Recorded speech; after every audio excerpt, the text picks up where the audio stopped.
Mga mamaligyaay ug kandila sa gawas sa basilika dili ra kutob sa pagpanginabuhi apan mga deboto usab sila sa balaang bata. Ang report ni Femari Dumabo. Sa matag bisan novena alang sa kapistahan sa balaang bata, makita gyud sa bisan asang dapit sa gawas sa Basilica Minore del Santo Niño kini mga candle vendor. Namaligya sila og kandila sa tag 10 pesos ang buok ug may ipasukip pa kining mga pasinog ug pag-ampo uban sa pagkaway-kaway sa mga kandila isip pangaliya nga gustong ipadangat sa balaang bata sa mga nagpaampo. Human ini bit-bit kini sa nagpaampo aron ihalad sud sa simbahan. Apan matud nila, dili ra kini kutob sa pangwartang ilang gihimo kay ilang pagpamaligya og kandila uban ang pagsinog kabahin nas ilang panaad ug debosyon kang Senyor Santo Niño. Si Lori Lindayaw, 63 anyos, taga Barangay Kanasuhan sa Dakbayan sa Karkar. 33 katuig nang namaligya og kandila gawas sa Basilika.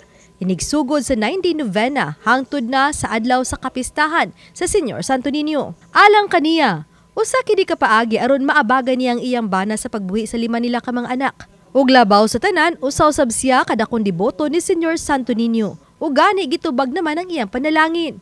Sa pagkakaroon, nakatilaw na sila og gamay nga karuhay sa kinabuhi. Tugod niini gidid-an na unta siya sa iyang mga anak sa pagpamaligya og kandila. Ilabi nining panahon nga mokalit lang og init ug bundak ang uwan.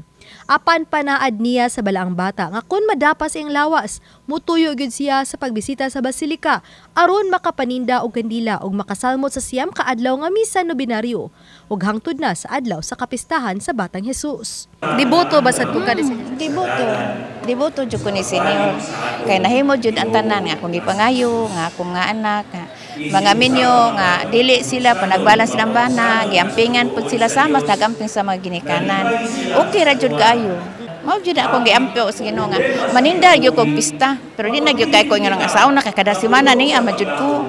Kasi gagmay pa sila. Ani jud ko kada semana. Gawas nga natubag na ang iyang mga giampo alang sa kagwalingon ug sa iyang pamilya. May mga deboto usab nga nagpasinog kaniya og mibalik pagpasinog kaniya isip pasalamat sa Senyor.